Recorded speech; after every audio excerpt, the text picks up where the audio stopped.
Poštovanje Delije, velika pobeda Zvezde 1:0. Prvi put na francuskom tlu i ogroman korak ka osmini finala Lige Evrope. Ako je iko sumnjao u Stankovića, večeras je dobio odgovor. On nije taktički kockar, on je genijalac. Sve nas je iznenadio, a najbitnije Lille formacijom i postavkom. Istina je da Zvezda nije dominirala. Nije kontrolisala posed, ali je kontrolisala prostor. Lille je imao ritam, širinu i inicijativu, Zvezda je imala plan. I zato je pravo pitanje da li je ovo taktički savršena gostujuća partija ili propuštena prilika da se dvomeč već reši. Ali dok slavimo i gledamo ka derbiju, da prvo pogledamo šta je odlučilo ovaj meč. Moje ime je Deni, vi gledate Tactical Pitch, ovdje pričamo zašto, a ne samo šta. Znate gde je like, da pogurate video u široke narodne mase.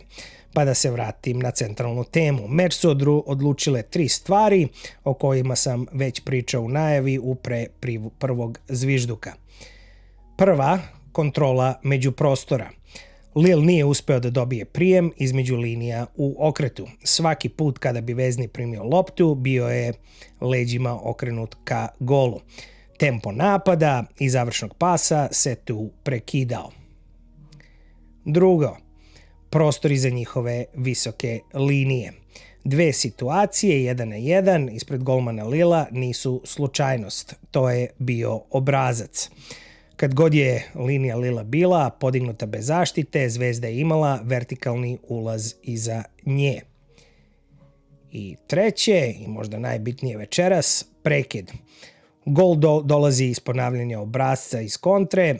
Naš prekid, znači više nije sreća, izgleda da je postala pripremljena situacija.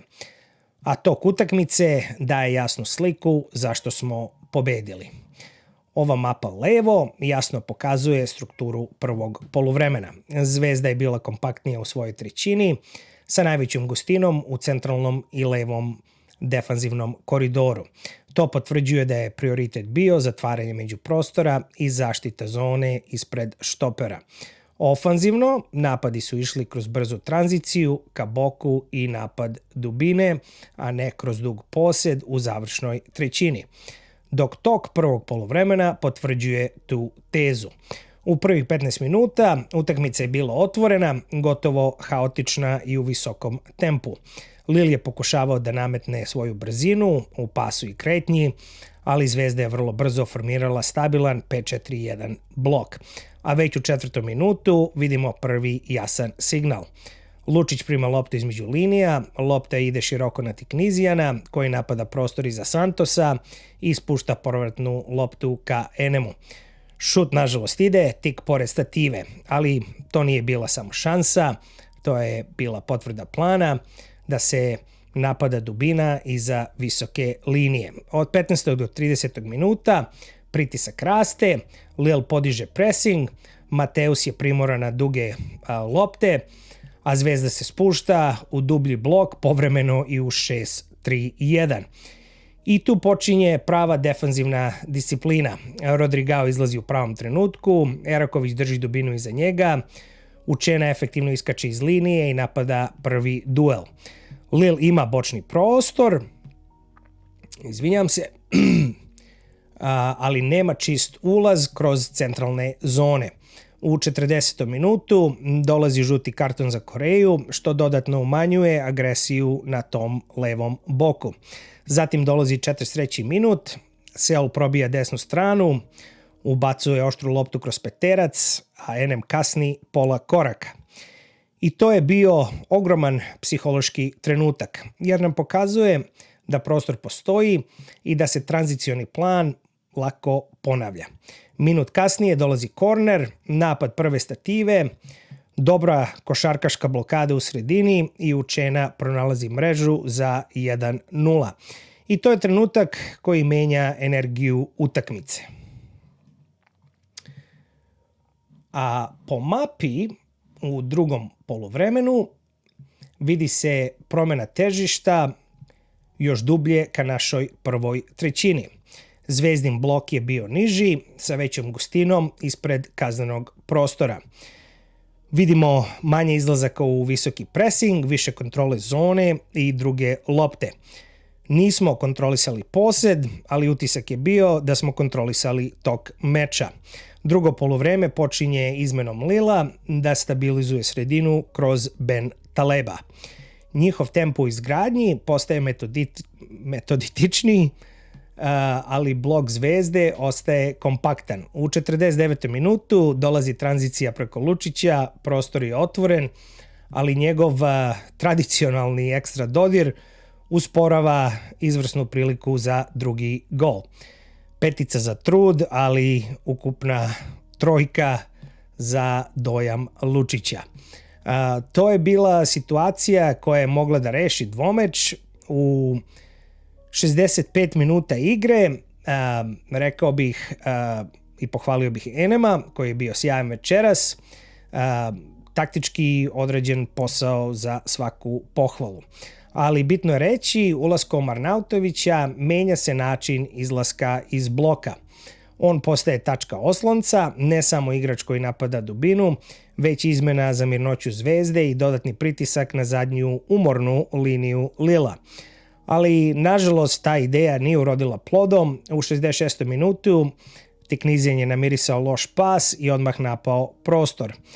Njegov centaršut po zemlji dolazi do Arnautovića, situacija je 1-1, ali Ozer brani. Drugi gol u tom trenutku po meni bi sigurno otključao i treći. I to je bio po meni emotivni vrh utakmice i nakon toga u 86. minutu Katej lucidno pronalazi ponovo Arnautovića vertikalom između linija, imao ponovo 1-1 i ponovo odbrana. To su trenuci koji nažalost ostavljaju prostor Lilu u revanšu.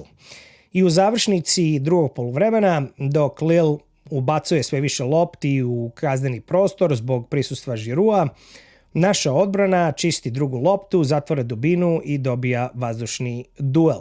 I meč se tu završava. Završnica utakmice je pokazala fazu timske discipline, zatvoren blok, dobijene duele i upravljanje rezultatom. Iako sumiramo drugo poluvreme, je ponovo donelo više kontrole Lila u posjedu, ali bez jasnog prolaza kroz sredinu. A pokušali su svim raspoloživim oružjem, menjanjem strane, penetrativnim pasom kroz linije bloka, kombinatorikom na malom prostoru, šutem iz daljine, iz prekida i sve to za učinak od jednog šuta u okvir gola. Stoga, da li Zvezda može da odigra još jednu ovakvu evropsku utakmicu u visokom tempu na putu do osmine finala? Svakako da može, ali samo ako ostane kompaktna, kontroliše drugu loptu i čeka priliku za tranziciju. Dve čiste situacije, 1-1, pokazale su da ovaj plan funkcioniše.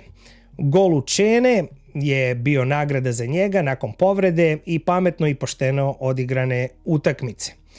Ponavljam, možda su promašaji dali nadu Lilu u revanšu, ali formacijski raspored i taktički plan su izdržali do kraja. A potvrdu vidimo kada pogledamo brojke. Slika je jasna po meni, a posjed je blago na strani Lila, ali kvalitet šansi nije. Zvezda ima veći XG i više udaraca iz kaznenog prostora. Lil ima teritoriju, ali samo jedan šut u okvir gola. To znači da blok nije bio samo dubok, bio je kontrolisan. Teritorija bez učinka ostaje statistika, a pretnja bez dominacije očigledno donosi rezultat.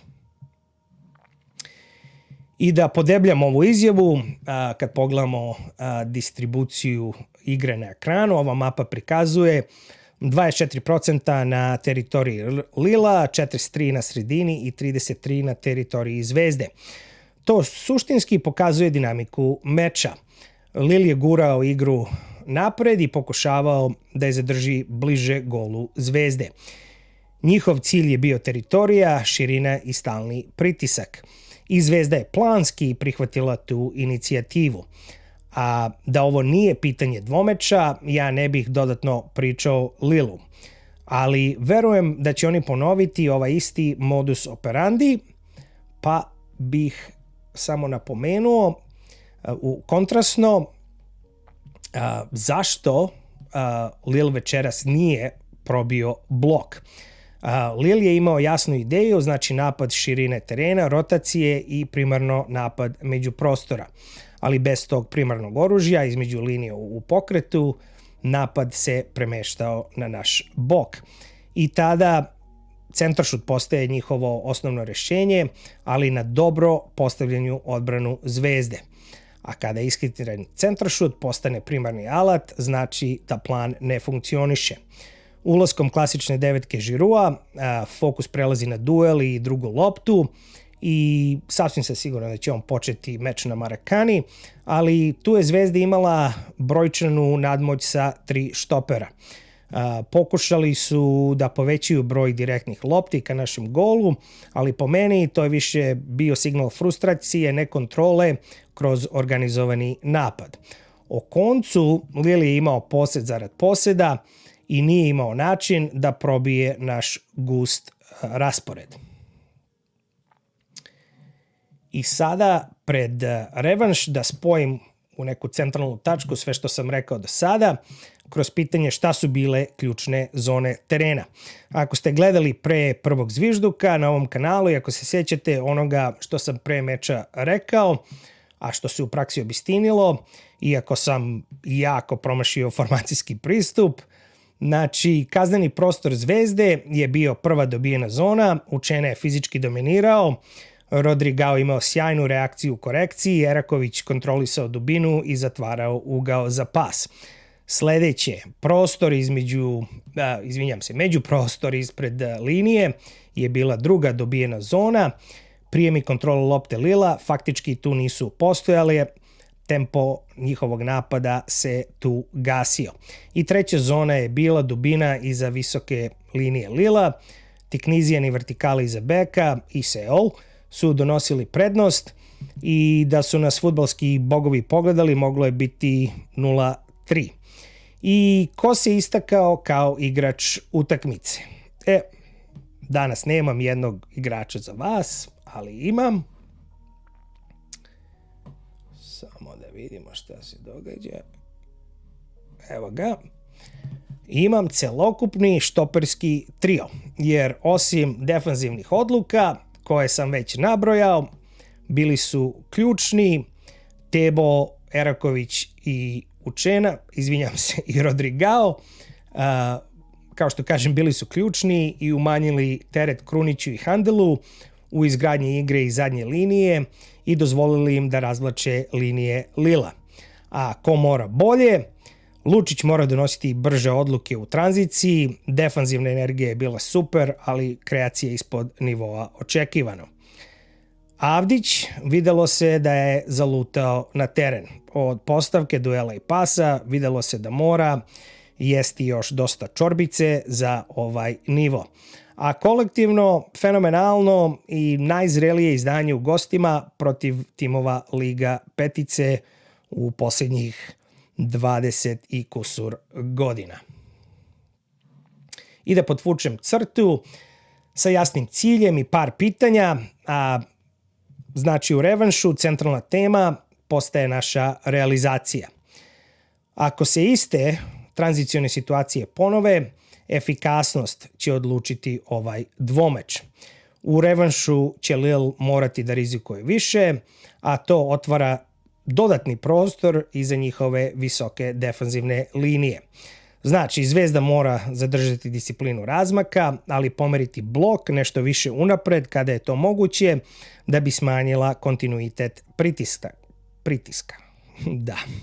Dvomeč vidjeli smo u 2 navrata, neće odlučiti posed, odlučit će preciznost u tranziciji i kontrola među prostora.